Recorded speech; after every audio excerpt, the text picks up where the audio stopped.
Entendre grâce à la lumière. Drôle d'idée? C'est pourtant ce qui se produit presque à chaque fois que l'on a une conversation téléphonique avec nos amis d'outre-mer. À bord d'une fibre optique, pas plus grosse qu'un cheveu, notre voix est convertie en ondes lumineuses qui voyagent à plus de 300 000 km à la seconde. On peut même y faire transiter des centaines de milliers de conversations simultanément, sans même qu'il n'y ait aucune interférence. Je vous invite à découvrir comment on fabrique cette autoroute à lumière. Difficile de croire que ces grands tubes de verre vont devenir de minuscules fibres de quelques fractions de millimètres de diamètre. Pourtant, c'est bel et bien ce qui va se passer.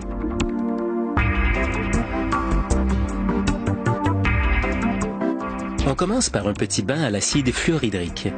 Assez corrosif, merci. Aucun résidu huileux ne résistera à ça. Chacune des extrémités de ce tour reçoit un tube.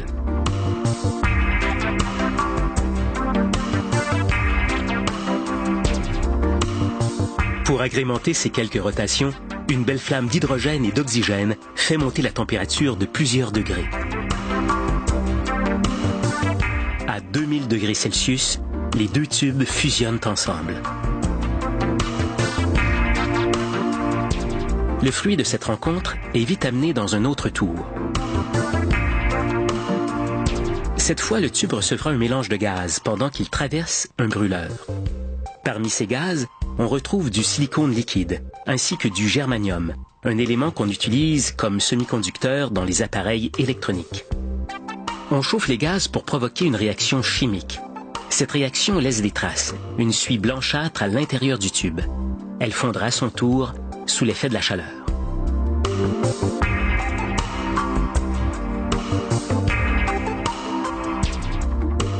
À mesure qu'on augmente la température, la suie finit par se transformer en verre et le tube commence à ramollir.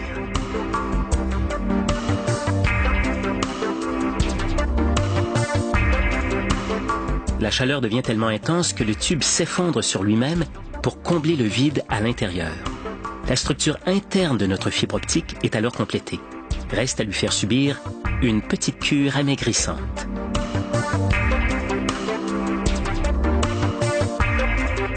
Première étape, isoler cette structure pleine de notre vieux tube creux.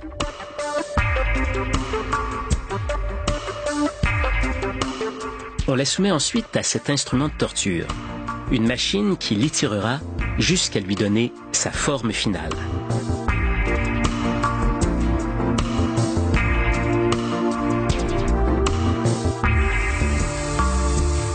Voici le four compact, qui chauffera une des extrémités jusqu'au chiffre magique, 2000 degrés Celsius. Le verre se ramollit une fois de plus.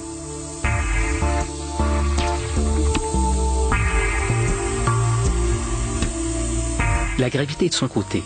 Elle l'aide à s'étirer comme du miel qui dégouline d'une cuillère.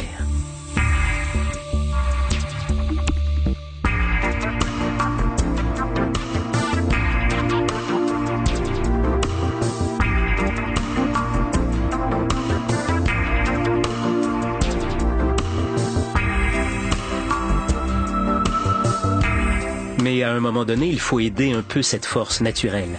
On utilise alors un poids pour étirer le verre au maximum jusqu'à ce qu'il ait l'apparence d'une mince fibre. Des poulies mesurent la tension exercée sur la fibre, tandis qu'un moniteur en vérifie le diamètre. 1/8 de millimètre, très exactement.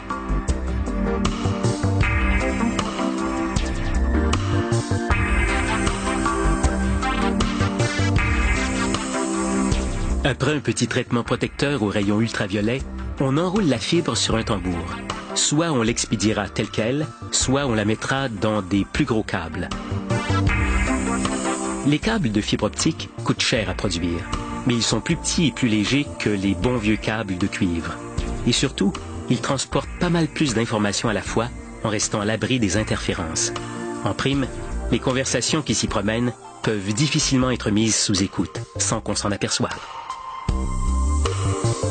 Et tout ça grâce à une technologie fort complexe qui exploite un principe tout simple, la lumière voyage à travers le verre.